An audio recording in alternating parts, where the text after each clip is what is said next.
벌써 13개월이 됐습니다. 그래야 이렇게 3개월을 써봤거든요. 이쁘지 않나요? 약간 빈티지스러우면서 신랑이 보여주고 싶대요. 나다. 접을 때는 그냥 눌러가지고 아기 침대를 구매할 때 짜잔! 저희 집에 새로 들어온 리아스라는 이모님입니다. 충전 중입니다. 청소를 시작합니다. 점토리가 이제 돌이 지나가지고 여기저기 엄청 잘 돌아다녀요. 제가 영상에 남겼듯이 책꽂이만 꺼집어내고 또 물건 같은 거, 음식 같은 거 다 흐집어내서 바닥 청소 진짜 필수거든요. 아침에 일어나서 뭐 자기 전에도 물론 또 하고, 그러니까 하루에도 거의 10대번을 걸레질을 하는데, 그래서 신랑이랑 이제 로봇 청소기를 구매를 하는 건 어떻겠냐 이런 말이 오갔어요. 그 시기에 리아스에서 새로 나온 물걸레 로봇 청소기를 제공받아서 이 영상을 찍게 되었습니다. 기기 제품 같은 경우는 무조건 신제품이 좋은 거잖아요. 시중에 나온 인터넷 최저가보다도 한 10만 원 정도 더 싸게 하단 링크 클릭하셔가지고 구매하시면 됩니다. 그럼 소개를 한번 해볼게요. 저는 이런 로봇 청소기를 처음 써보거든요. 첫인상이 고급지다. 고급지다. 신랑이랑 와 이거 되게 좋아 보인다. 계속 이런 얘기를 했거든요. 맨들맨들하니 약간 고급스러운, 심플하고 약간 아이폰 감성, 인스타 감성, 약간 그런 디자인이에요. 약간 이뻐. 진짜 이뻐.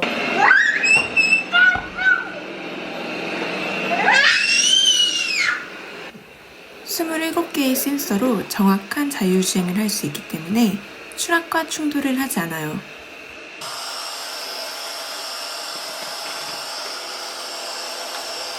로봇 청소기는 기본적으로 리을자 형태로 청소를 하는데, 스팟 청소를 설정하게 되면 반복 청소를 하기 때문에 조금 더 꼼꼼하게 지정 구역을 청소할 수가 있습니다. 야, 신기하다. 그치? 나다. 지우야, 먼지. 잊지 마. 선을 끌고 다니는 식이라서. 지면에서 떨어진 상태입니다. 다시 지면에 내려놓고. 아, 근데 깨끗해졌어, 밑에가. 와, 장난 아니다. 뿌연먼지가 와, 대단하다, 진짜 대박. 침대 밑에서 다 나온 거야. 집을 누르면 충전을 시작합니다. 충전하러 가주세요.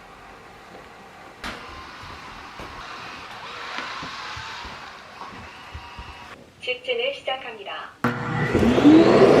청소를 마친 본체가 클린 스테이션에 이렇게 복귀를 하게 되면 자동으로 먼지통을 비워낸 후 충전을 하게 됩니다. 이때 손도 더럽히지 않고 먼지 날림도 없이 비워낼 수 있다는 게 진짜 너무너무 좋았어요. 직진이 완료되었습니다. 충전 중입니다.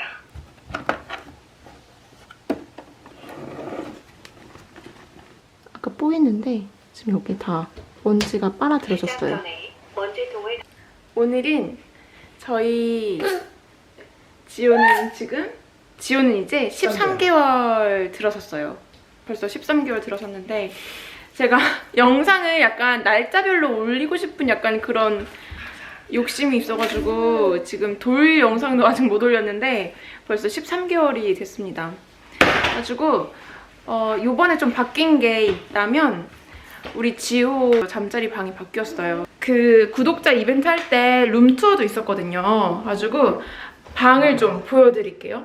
우선 이렇게 안전문, 아기가 기고 걷고 할 때면 진짜 필수템. 저희는 2가지 회사 거를 샀거든요, 하나씩. 이제 현관 쪽은 루보라고 해가지고 여기는 원목이고 여기는 하얀색 아이보리로 돼 있어요, 철제로. 옆을 당긴 다음에 위로 들어야 돼요. 그래야 이렇게 열린답니다. 아기들이 더 열기 힘들다는 그런 장점이 있고, 그리고 예뻐요. 근데 또 괜찮은 게 이게 아, 고정이 맞아. 될 수 있어요. 고정은 이거는. 돼. 근데 저건 고정이 안 돼, 이렇게. 열린 채로. 여기는 이제 부엌 안전문이에요. 아가드 제품이에요. 이런 마감이 조금 저렴해 보인다는 단점? 확실히 저 현관 쪽에 둔 게 훨씬 이쁩니다. 이거는 처음에 약간 괜히 이거 샀나 싶은 생각이 들기도 했는데 막상 써보니까 편하기는 이게 더 편해요. 스위치 그냥 옆으로 한 다음에 앞뒤로 이동이 가능합니다. 저희가 둘 다 저거를 한 3개월을 써봤거든요. 사용해본 결과 드나들 때마다 문짝을 이렇게 들어 올리면 너무 힘들잖아요. 게다가 저 제품은 원목이기 때문에 이거보다도 더 무겁거든요. 자주 드나들 수 있는 곳 있잖아요. 이런 부엌 같은 경우 아가드 추천을 드립니다. 아 이뻐라.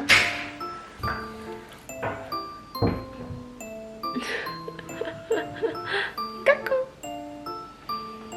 까꿍. 아기 방이 어떻게 바뀌었는지. 이거는 저희 아기 돌상 때 서비스로 주신 거예요. 신랑이 이렇게 방문에 걸어놨네요. 이것도 내가 했어. 그래요. 원래 여기에 범퍼 침대가 크게 있었거든요. 이거는 제가 영상에 남긴 부분인데 그 육아템 리뷰에 나와요. 애기가 범퍼 침대를 막 넘나드는 거예요. 그래가지고 위험하다. 그리고 애기가 이앓이 할 때면 새벽에 깨요. 달래기도 되게 힘들거든요. 그래가지고 새벽에 밤토리가 깨면 신랑이나 제가 방에 와가지고 애기 달래다가 같이 자요. 그럴 때면 그 다음날 저희가 진짜 온몸이 삭신이 쑤시는 거예요. 이 매트리스 그 쿠션감도 조금 저희가 자는 그 침구에 비해서 불편하고 애기가 넘나드니까 그런 위험함도 있고 해가지고 침대를 바꿨어요. 범퍼 침대를 처분을 하고 제 방이 되었습니다. 이게 신랑이 약간 되게 작업실을 자꾸 만들어주고 싶다고 하는 거예요. 근데 제가 뭐 일주일에 한 번씩 꼬박꼬박 제 시간에 맞춰서 다른 분들처럼 올리는 게 아니라서 구독자 수는 계속 오르는데 조회수가 약간 조금 저조해져가지고 그래가지고 약간 작업실이 생겼다라고 약간 기쁜 마음으로 소개하기에는 조금은 부끄럽습니다. 근데 저는 이제 막 시작한 거니까 아직 1년도 안 됐으니까 뭐 어쨌건 열심히 이곳에서 작업을 해봐야겠죠? 근데 약간 이쁘지 않나요? 이게 맞아. 이뻐. 이쁘죠? 잘 나오나요? 이게 이케아에서 하얀색 책상이랑 이 의자도 한번 찍어주세요. 짜잔! 이게 베이지 색깔이에요. 이것도 베이지 색깔도 되게 인기가 많았어요. 이렇게 올라갔다 내려갔다가 높낮이도 되고 그리고 이렇게 회전할 수가 있어요. 제자리에서만 회전하는 게 아니라 이렇게 바퀴가 굴러가거든요. 그래가지고 실용성도 너무 좋고 되게 편하고 좋습니다. 이쁩니다. 색상은 흰색이 매장이 없었어요. 그래가지고 인터넷으로 주문을 하려고 했는데 인터넷에서도 구매를 할 수가 없었어요. 이게 입고 예정일이 떠요. 온라인에서 보면. 저도 몰랐는데 신랑 때문에 알게 됐어요. 신랑이 진짜 수시로 이제 체크를 해준 거죠. 빨리빨리 이걸 만들고 싶다고 해가지고 입고 예정일이 뭐 일주일 뒤로 떴거든요. 근데 또 그 다음날 되면 또 입고 예정일이 바뀌어 있고 이런 식으로 한 두세 번이 미뤄졌어요. 오늘이 만약에 20일이라고 해요. 근데 입고 예정일이 30일로 떠 있었어요. 근데 갑자기 22일 날 매장이 입고가 된 약간 이런 상황이었거든요. 그래서 신랑이 그걸 보자마자 오전에 얼른 혼자 매장 가가지고 매장에서 구매를 했습니다. 이것도 수량이 많지 않았죠. 이제 여기서 리뷰를 할 수도 있고 촬영을 할 수도 있기 때문에 깔끔한 흰색으로 했습니다. 약간 반사광이 될 수도 있으니까 여기 이렇게 가방 같은 걸 걸 수도 있어요. 그리고 이것도 샀어요. 기존에 밤토리 기저귀 수레가 있었는데 이 책상 크기에 맞춰서 조금 더 작은 걸로 구매를 했습니다. 원래 기존에는 저 사이즈였지. 책상 안에 쏙 들어가게끔 구매를 사용하고 싶어가지고 이 사이즈로 구매했어요. 그리고 여기는 이 장이 원래 안방에 있는 수납장, 저희 속옷이랑 옷 같은 거, 잠옷 같은 거 넣는 수납장이었는데 이 방으로 옮겨놔가지고 신랑이 여기서 이제 커피 타서 먹고 차 마시고 하라고 이런 거 다 설치를 해줬습니다. 이렇게 먹을 것도 있고. 여기 사진도 있네요. 결혼 사진. 맞아요. 이런 건 뭐 나중에 기회가 되면 보여드리죠. 신랑이 보여주고 싶대요. 에이, 됐다. 제가 친정에 가 있는 동안 신랑이 이렇게 다 조립을 해가지고 정리 싹 다 해가지고 저는 지금 몸만 이렇게 와서 촬영을 하고 있는 거거든요. 아! 이것도 산 거예요. 이것도 구매한 거예요. 제가 직접. 다 이케아 제품이죠? 다 이케아. 이거 은색으로 돼가지고 되게 이쁜 거예요. 약간 빈티지스러우면서도 나는 딱 정석 서재 그 스탠드 느낌? 난 굉장히 모던하다고 생각했어. 아. 어. 이것도 이케아에서 구매를 한 거예요. 이거 아마 4,000원, 5,000원 이랬거든요. 2,500원이요. 2,500원? 2,500원. 2,500원. 약간 되게 검정색으로 돼가지고 더 큰 걸 사긴 했는데 그게 이 노트북보다 더 넓어요. 가지고 저 같은 경우는 이 사이즈가 딱 괜찮은 것 같아요. 이렇게 작업을 하고 이거는 이제 콘센트 함. 일반 콘센트 넣고도 이렇게 여유가 남습니다. 아까는 신발장 앞에 방이었고 그 옆에는 옷방인데 진짜 작아요. 진짜 작고 그리고 여기는 이제 원래 안방이어가지고 그냥 저희 방이었는데 지금은 그냥 잠자는 방이에요. 가지고 화장실도 거의 안 써요. 지금 보시면 다 바뀌었어요. 지금 인테리어가. 여기는 서재방에 있던 그 원목 가구 있잖아요. 그 가구가 있던 자리에 아기 수납장을 다 놨어요. 그 유명한 한샘 수납장. 한샘 수납장 되게 유명하잖아요. 진짜 유용해요. 진짜 유용하고 수납 많은 걸로 구매하시는 거 진짜 추천. 아기가 침대를 오르락내리락 할 수 있어가지고 여기 다 이런 거 설치를 했습니다. 오르락내리락 하느라 이렇게 추락하는 건 없는데 그래도 진짜 혹시 몰라가지고 이걸 샀어요. 오빠 이거 좀 해주라. 이게 아마 침대 가드라고 검색하시면 나올 것 같거든요. 이렇게 설치를 해서 쓰고 있습니다. 이걸 이제 침대 안에서 이걸 막 이제 흔들면서 있는 거죠, 지우는. 근데 발바닥 괜찮아요? 그 발바닥 테스트 안 해. 접을 때는 그냥 눌러가지고 내리면 돼요.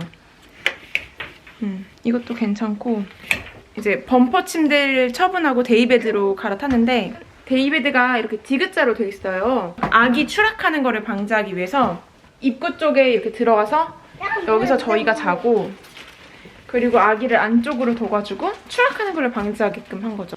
아기 침대를 구매할 때 저희가 고려했던 게 일룸이랑 그리고 레이디 가구 이 두 가지였는데 일룸은 한 100만 원대였어요. 그래가지고 저한테 너무 부담돼가지고 바로 패스했고 그 다음 레이디 가구. 근데 레이디 가구 평이 그러니까 많이 쓰긴 쓰는데 그게 약간 통판이 아니라 빗살로 돼 있어서 약간 흔들거린다는 평을 제가 봤거든요. 그리고 약간 저렴해 보인다는 말이 있더라고요. 그게 너무 싫은 거죠. 그래서 이거 이름이 뭐였죠? 베디스. 베디스는 리뷰가 그렇게 많은 것 같진 않은데 저는 지금 되게 만족하면서 쓰고 있습니다. 2개월 정도 된 것 같아요. 2개월 안 됐을 거야.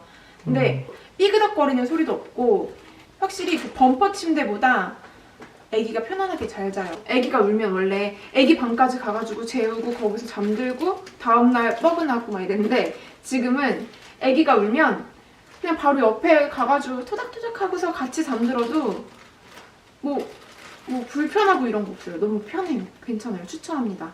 그 매트리스는 토퍼로 샀거든요.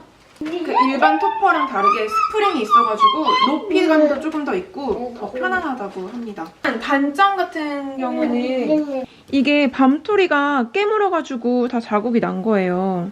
여기에는 상처가 그런 게 하나도 없는데 여기 상처가 난 걸 보면 이게 뭐 이유는 뭐 그래도 조금 더 뭐 그렇다는 거. 아이고야, 아유, 너 못 살아. 괜찮았어? 나 웃긴, 야, 불쌍한데 웃긴다. 거기 들어가서 처박혔어? 나 못 살아, 진짜. 아유. 여기 상체가 꼬꾸라져 있었어. 우리 아들이 숨이 나왔다. 여기 이렇게 푹푹 안 그랬어. 다시는 이제 안 하겠군. 또 바보지 뭐. 또 한다. 이렇게 하다가 상체가 꼬꾸라져가지고 울었어. 아무튼 이렇게 저희 바뀐 거 끝입니다.